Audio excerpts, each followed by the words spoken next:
Hi everyone, it's Twinkie here. In today's video, I wanted to share my personal testimony of getting permanent residency in Australia. Now, it's a big one for many international students and people from overseas because it's not as easy as it was maybe 20 years ago. And I have my own unique experience as to how it all kind of fell into place and the works of God in the midst of it all. So in 2012, when I came to Australia as an international student, I didn't have much big dreams. I only had the goal of completing my master's degree well enough in order to secure a good position or a good job and be independent. That's pretty much the crux of my dream when I came to Australia. Now, when I was told that I needed permanent residency in order to continue my stay in Australia, I was like, great, add that to the list because I don't mind having it. It was not something that I dreamt of doing or having. It is just something that I added to the list eventually after coming here. So in 2012, in Feb, I came to Australia as an international student to do my master's in human resources. And very soon I was able to secure a casual position as a HR assistant. So it was very casual. It was not supposed to be an ongoing arrangement, but then what was supposed to be for 6 months happened to be for 2 years. So they kept extending me, and I was there for 2 years. So during this time between 2012 and 2014, we were then starting to consult with immigration agents who said, do not pursue human resources because you will never get permanent residency in Australia. That is the one qualification or one skill set that you will not see permanent residency come through.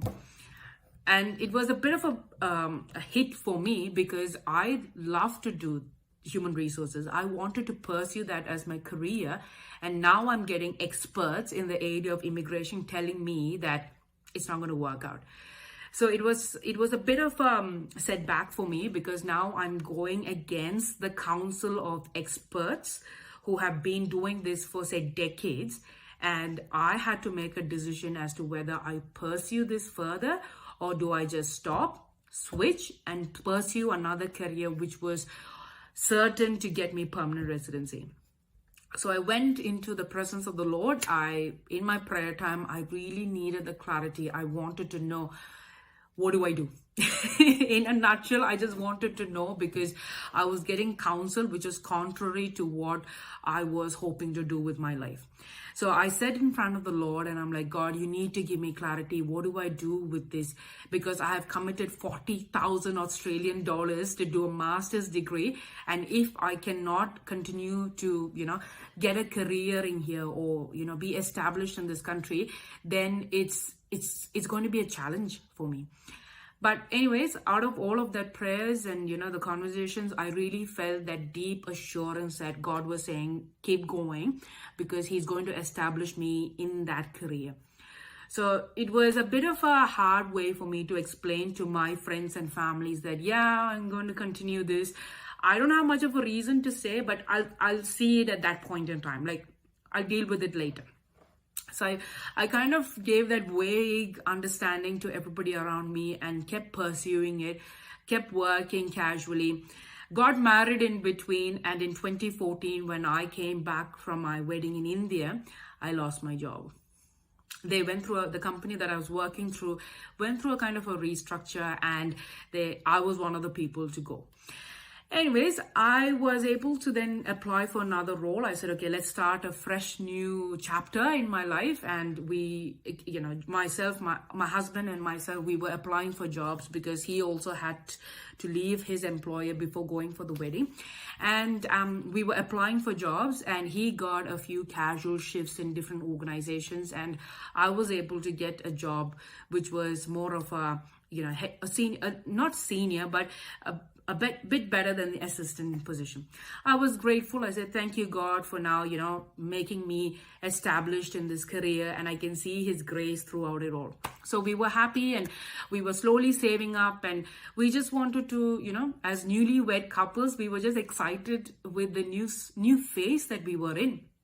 We were young, and we had a lot of hopes and dreams, and we knew that God would establish in this land. So my husband had received a prophetic word years before I even met him, that in Habakkuk chapter 2, it said that the vision is yet for an appointed time. So this is related to his vision for being established in this country. So he wanted to get permanent residency, and he received prophetic words associated with it. One of the most prominent one is what I was talking about, which is in Habakkuk. It is yet for an appointed time. So there was some sort of delay to it, but even though it lingers, the promise that was that it would come.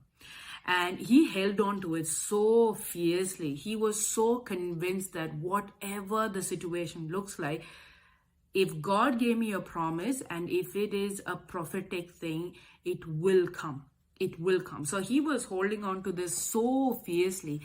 And unfortunately for him, there was not many options for him to be able to apply as an independent applicant for permanent residency.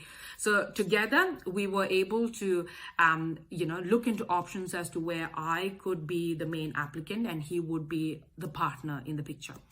And when we got married, we had this joint vision. So the prophetic word that he got became the word for me too, because if he's getting permanent residency as his wife, I was also going to get permanent residency. So we had this mutual understanding, and we were like, you know what, we're going to go through this and we are going to see God come through. Because being in human resources, as I said earlier, it was close to being an impossible achievement. Okay, so that kind of sets the scene for this purpose.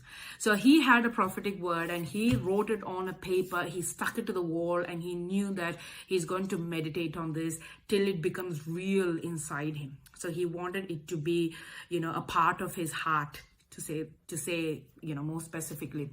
And so we kept going. 2014 was, had bumps and, rough edges, and we were kind of filled with uncertainty because his job was not settled yet. My employer wasn't the best experience for me, so I was not quite happy there. But towards the end of 2014, we found that we were expecting our first baby. Now, completely thrilled, full of joy, so thankful that, we are now going to be promoted into parenthood. So it was an exciting phase for us. So we were just full of joy, wanted to just embrace this whole thing. And that's when we were given the message by our doctor, who said that I did have complications, and therefore my work had to be kind of readjusted or something of that sort. In a nutshell, the pressure or the stress from my workplace was getting into me, and it was impacting my pregnancy. So the advice we received was either I had to take some time off, and so it can be a medical leave that I could apply for, or I should, not worry too much about the pregnancy because it might not come through. So it was not the best news that we could have anticipated, but I turned to my husband and I said, what do we do? And then without even a fraction of a second of thought, he said, quit your job. And I was like, are you really thinking through this? Because I'm an overthinker by default. I overthink and think more and think to a point where now I can't make a decision at all. I'm a person like that. And my husband finds it so much more easier to make a decision because he just gives attention to the facts that's important. Nothing more than that. So he was like, God has blessed us with a pregnancy, and if it is the job that's causing you the stress, leave the job. We want the baby. And I'm like, well, fair enough, because I had really desired for a baby by then, and God has blessed me with one. And now I don't want to hold on to a job just because I wanted to get permanent residency and tick my other different boxes. I want to be able to protect this baby, this pregnancy, and do everything I can in order to make sure that, we did everything we could to facilitate this. So without much hesitation, I submitted my resignation and did not have a backup plan. Now, as I said earlier, my husband was still doing casual jobs here and there. So it was not a permanent source of income that we were having. And you're pregnant and I have just left the job. Yeah. It is a complicated circumstance. But we did that. We left the job. I was having, rest at home. So I was having bed rest to just make sure that I was healthy and the baby was healthy and so forth. We had appointments after appointments with the medical professionals in order to make sure that I was progressing well. And it did. My pregnancy was very smooth. So we were never regretting the critical step that we did back in that time.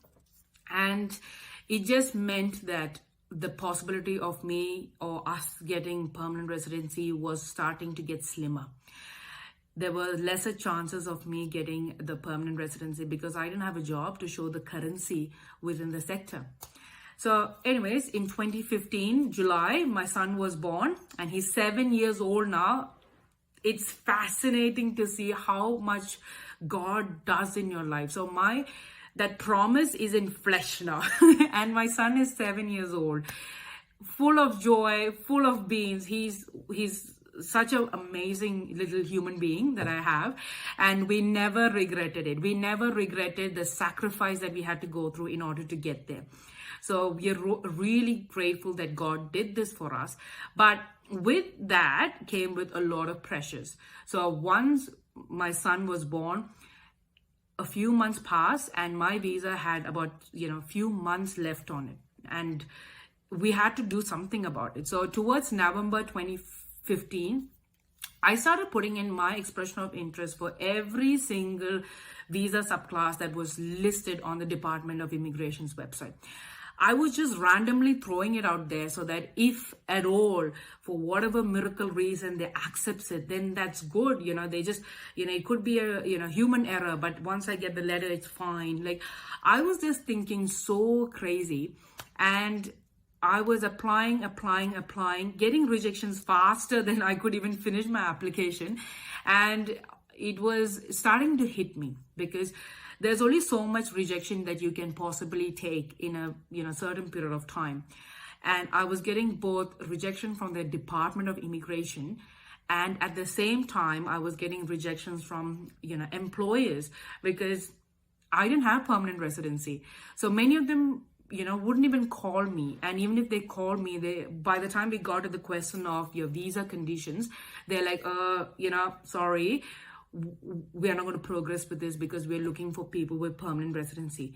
And I'm like, just give me a shot. Like, I have the skill set. I can work. I can do this. I'm available to work. I don't even need notice. I can come to your work and start tomorrow. But they would just not give me even an interview call or even a chance to do this job. So, when you start getting rejections left, right, center every single day, you lose the will to actually wake up in the morning and you don't know where this is going. So I was quite devastated towards, the end of 2015, being a new mom, completely like looking after a child. My husband was, employed, but then he didn't like his job. And I was like, what is the purpose of this all anyways? So we kept going through and I'm like, you know what, worst case scenario, we're just going to pack up our bags and go back to India, and that's fine. Just cut our losses and that's fine. It's okay.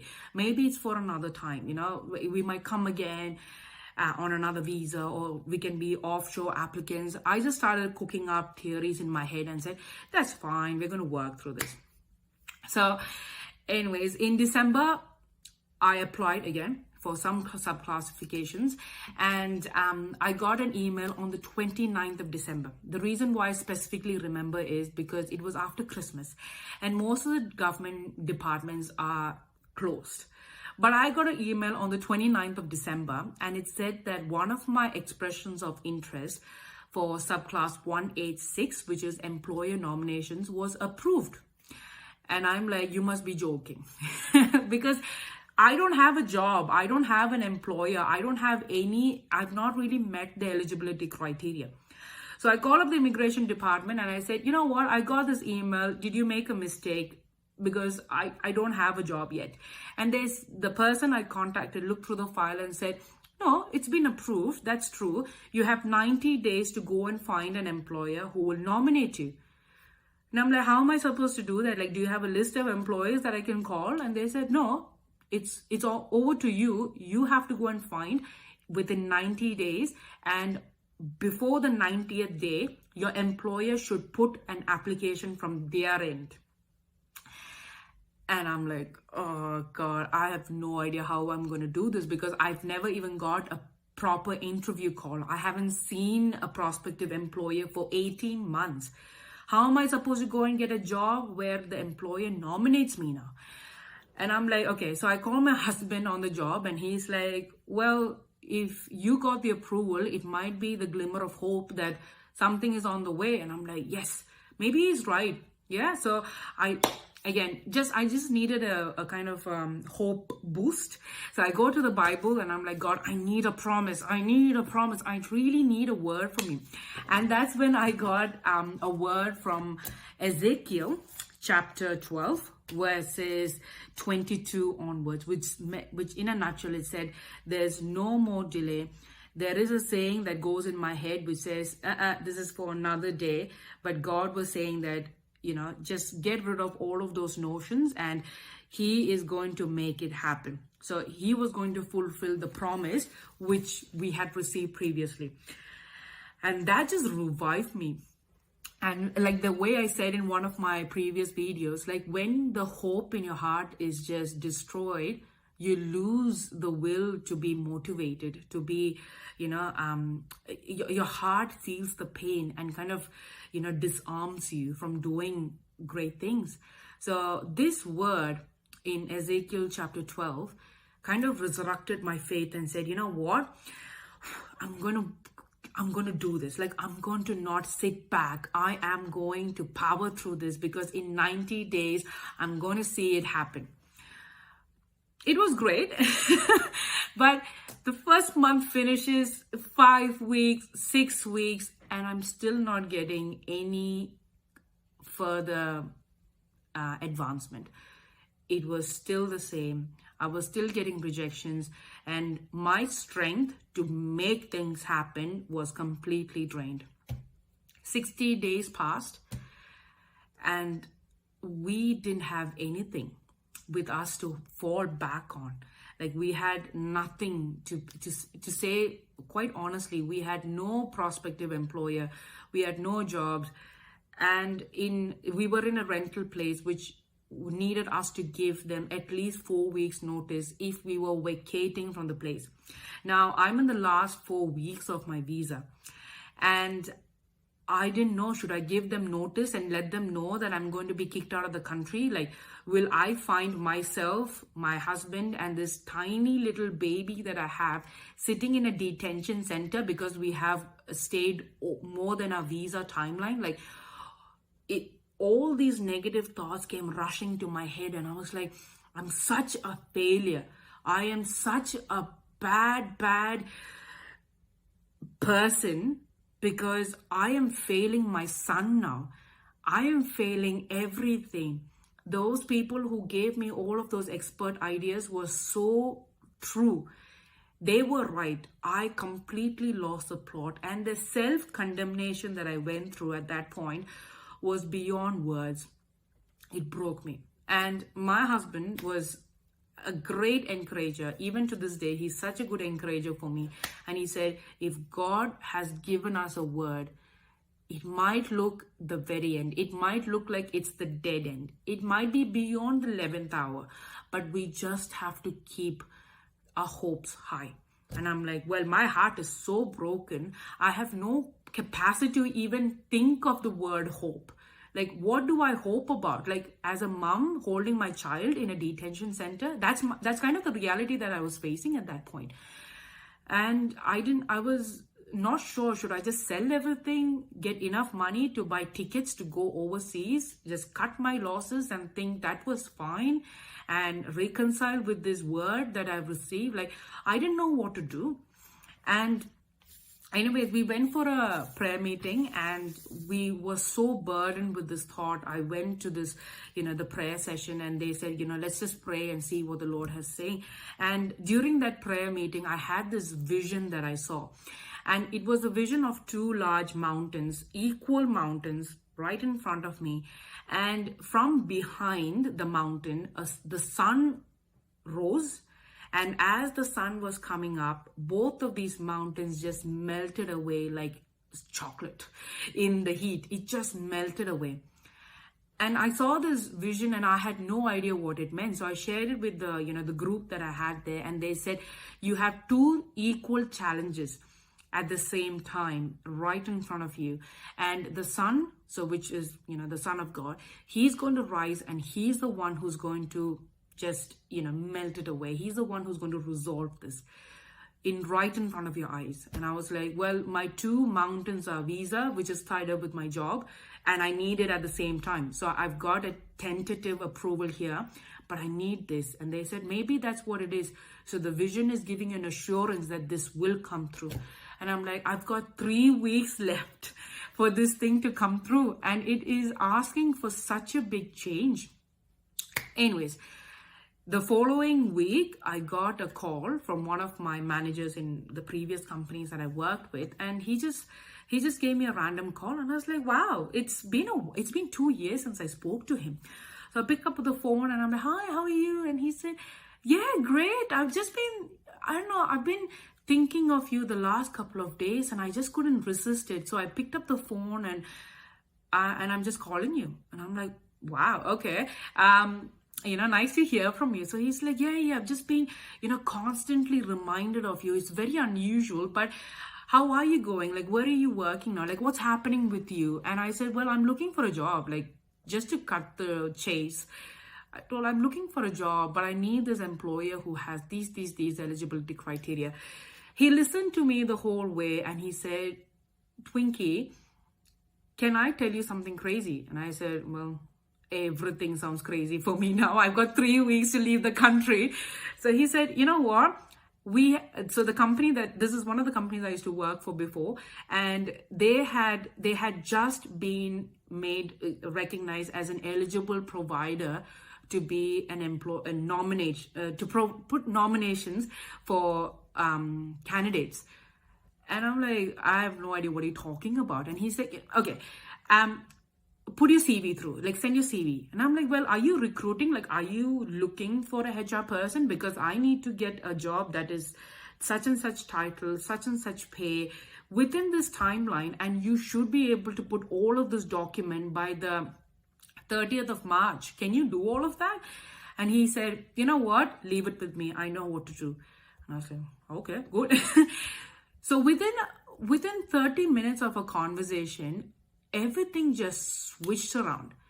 And I called my husband, I called Joseph, and I said, well, I got this call from my previous manager and he's asked me to apply. And he said, okay, go, send your CV through. So I send my CV. I go for this, kind of informal conversation with them, and they send me an offer letter. And this was during that year, Easter was during March, and they said you can start right after the Easter break, the Easter long holidays. And I was like, that's cutting it too close, because I have then 7 days left to put in an application. So he said, don't worry about it. I've got all the documentation with me. I can do this for you. Just come through and you can start working. And I'm like, okay. So I was not the happiest person at that point in time, because I was so exhausted from worrying and getting so drained by the negativity that went through my head, the doubt, the condemnation, the fear, the stress, everything eroded an inch of my caliber to rejoice in this breakthrough that I have received. Okay, so I was completely exhausted that I couldn't process the sudden change in things that was happening.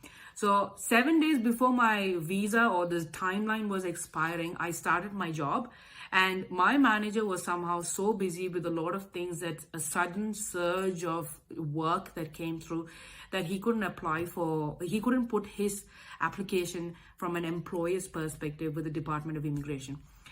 And I'm like, every single day I was telling him, can you just do that today? Can you do this today? Can you do this today?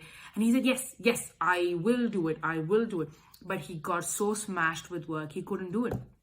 So finally, I'm like, you know what? I've got 3 days to leave the country.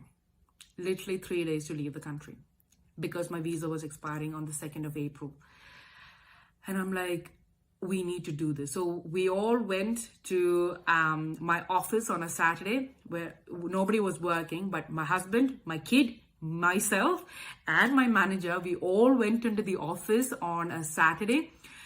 9:30 in the morning, we three were sitting on 3 different computers, putting all of our paperwork in, uploading it on our own while this kid was playing around, and we click submit.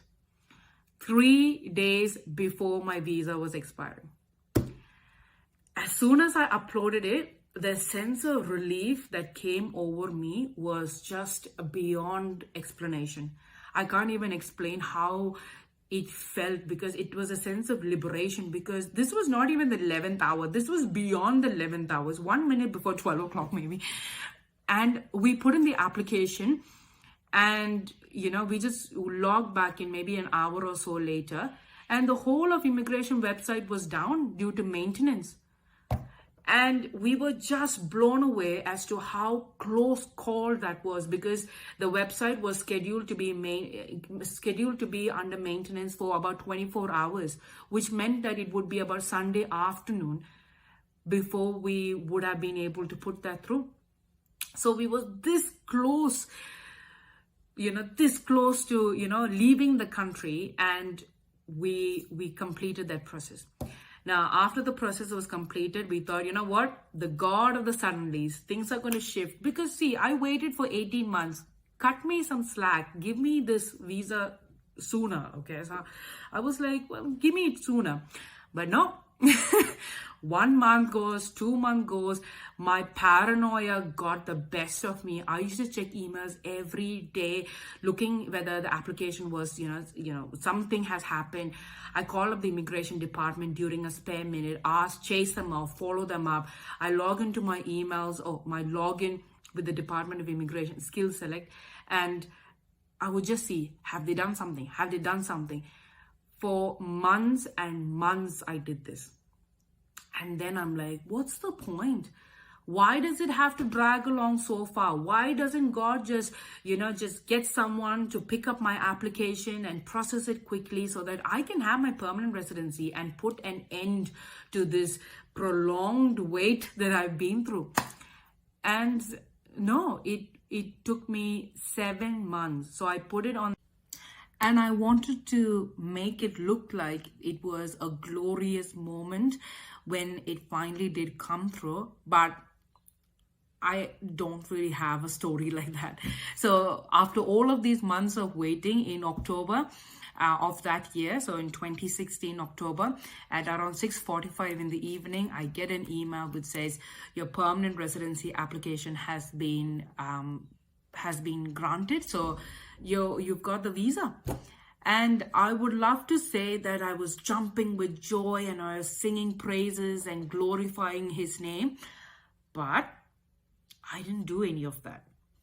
Now, I know it's not the kind of storyline that people would want to hear, but hear me out, because during all of those months between March and October, as the waiting process kept getting intense, I just lost my momentum or my motivation to say thank you to God. And I'm not proud of this, but I need to give this as the raw truth to people who are seeing this, because many a times when we get a word, we think that things are going to turn around quite quickly. And when it doesn't happen, that waiting process can actually be the drain that we have to face. It becomes the new challenge during that phase. So you can be waiting for anything. You've got a prophetic word, you've seen some progress, but the wait is the one that becomes a killer at that point in time. So I got the email in October in the evening, and I was like, yeah, great, finally it's here.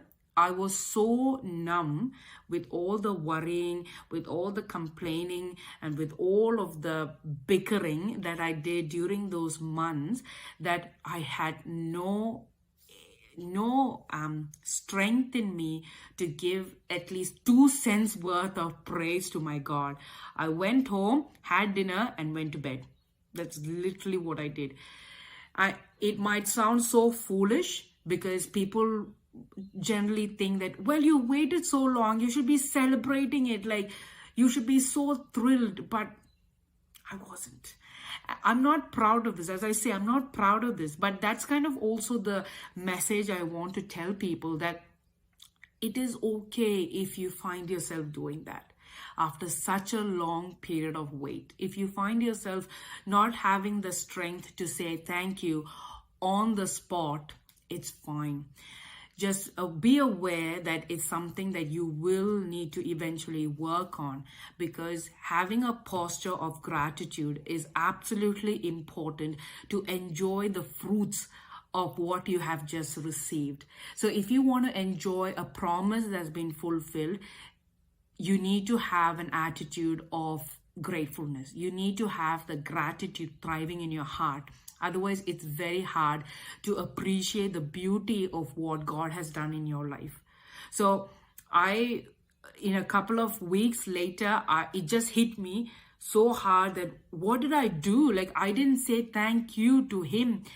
Everybody who knew me, when we told them that, yep, we finally got permanent residency, they were so pumped with joy because it was one of their prayers for us. And now they can see their prayers being fulfilled and they're saying thank you.